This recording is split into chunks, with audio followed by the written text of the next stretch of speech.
अलीराजपुर जिले के उदयगढ़ विकास खंड में करीब 1 करोड़ 27 लाख का वेतन भत्तों का घोटाला सामने आया है। 1.25 करोड़ के वित्तीय अनियमितता के चलते तत्कालीन 3 खंड शिक्षा अधिकारी को निलंबित कर दिया है। इन पर गलत तरीके से भुगतान करने और शासकीय कोष का दुरुपयोग करने का आरोप है। दरअसल स्टेट फाइनेंस इंटेलिजेंस सेल ने अलीराजपुर के उदयगढ़ में करीब 1 करोड़ 27 लाख रुपए से ज्यादा का घोटाला पकड़ा है। जानकारी के अनुसार खंड शिक्षा कार्यालय से पात्र कर्मचारियों के अलावा अन्य लोगों के खातों में बड़ी राशि ट्रांसफर की जाए, जिसके कारण वित्तीय अनियमितता के चलते संभाग आयुक्त ने वर्तमान बीईओ राम सिंह सोलंकी, पूर्व बीईओ भरत नामदेव और गिरधर ठाकरे को निलंबित कर दिया है। निलंबन की कार्रवाई के बाद बोले कलेक्टर, गबन का मामला हुआ तो होगी एफआईआर। अधिक जानकारी के लिए हमारे सहयोगी संवाददाता मनीष अरोड़ा जी अलीराजपुर से हमारे साथ फोन लाइन पर मौजूद हैं। मनीष जी, सबसे पहले ये बताइए कि ये घोटाला सामने कैसे आया, किस एजेंसी ने जांच की और कब इसकी शुरुआत हुई? जी मैम, बताना चाहूँगा कि अलीराजपुर जिले के जो बीओ कार्यालय है वहाँ पर अभी वर्तमान में 1.25 करोड़ से भी अधिक का घोटाला सामने आया है। इंदौर कमिश्नर दीपक सिंह के द्वारा ये जांच की गई है। उसमें पाया गया है कि काफी खातों में अनियमितता के तौर पर विभागीय कर्मचारियों के खातों में न डालते हुए इन्होंने अन्य खातों में भी राशि का आहरण कर दिया। मनीष जी, ये बताइए क्या वो फर्जी कर्मचारी थे या बाहरी लोग थे? जी जी जी जी जी मैम, बताना चाहूंगा कि ये जो विभागीय अधिकारी कर्मचारियों के साथ में ये अन्य लोगों के खातों में भी पैसे का आहरण किया गया है, जिसमें इंदौर कमिश्नर दीपक सिंह के द्वारा 3 बीओ को निलंबित किया गया, जिसमें एक वर्तमान बीओ है और 2 पूर्व के बीओ है।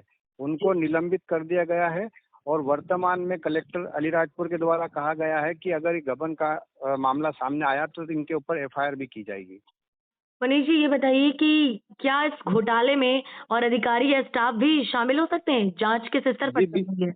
जी जी बिल्कुल मैम, ये पहला मामला बीओ कार्यालय का नहीं है। इससे पहले वर्ष 2020 में भी करीब 17 करोड़ से भी अधिक का घोटाला सामने आया था, जिसमें कई बीओ और लेखापाल जेल की हवा खा चुके हैं।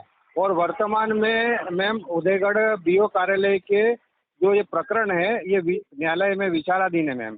और ये वर्तमान में जो घोटाला सामने आया है 1.25 करोड़ से भी अधिक का, ये इसमें ऐसा लगता है कि कहीं ना कहीं शिक्षा विभाग में भ्रष्टाचार का जमकर बोलबाला है।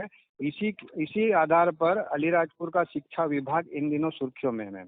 मनीष जी, ये बताइए क्या घोटाले का कोई असर स्कूलों में शिक्षा व्यवस्था या शिक्षकों के वेतन पर भी पड़ा है?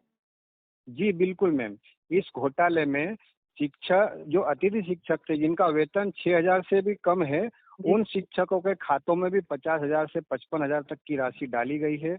और ये जो भ्रष्टाचार है अलीराजपुर जिले में ये पहला मामला नहीं है, ये अलीराजपुर जिले का तीसरा बड़ा मामला है। इससे पहले कच्चीवाड़ा बीओ कार्यालय में भी करीब 20 करोड़ से भी अधिक का मामला भ्रष्टाचार का सामने आया था, जहां पर कई बीओ और एक लेखापाल है जो कमल राठौड़, उन पर भी प्रकरण दर्ज हुआ था। इससे कहीं ना कहीं ऐसा लगता है मैम कि शिक्षा विभाग को इन भ्रष्टाचारी अधिकारियों ने अपना भ्रष्टाचार करने का एक गढ़ बना लिया है। अलीराजपुर जिले की जो शिक्षा व्यवस्था है इन्हीं के कारण बदहाल है। मनीष जी, ये बताइए जिन खातों में ये पैसा ट्रांसफर हुआ है, क्या वो पैसा रिकवर करने की कोई प्रक्रिया अभी तक शुरू हुई है? जी नहीं मैम, अभी तो ये मामला सिर्फ विचाराधीन है और ये जांच में है और जांच जारी है इसकी। लेकिन जांच के लिए जो बीओ है उनको निलंबित कर दिया गया मैम। उदयगढ़ बीओ ऑफिस में एक ऐसी सूचना राज्य शासन का जो कोष एवं लेखा संचालनालय उनको मिली थी कि वहाँ कुछ वित्तीय अनियमितता हुई है। उन्होंने जो प्राथमिक दृष्टया जांच करी उसमें उन्होंने बताया है कि वहाँ पर कुछ 1.25 करोड़ रुपए की अनियमितता पाई गई है।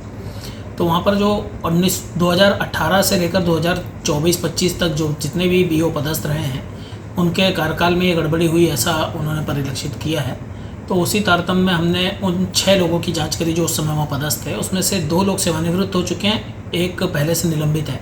बाकी जो 3 लोग बच गए, जिसमें एक भरत नामदेव, एक ठाकरे और एक राम सिंह सोलंकी, तो इन तीनों लोगों के निलंबन का प्रस्ताव हमने शासन को भेजा था।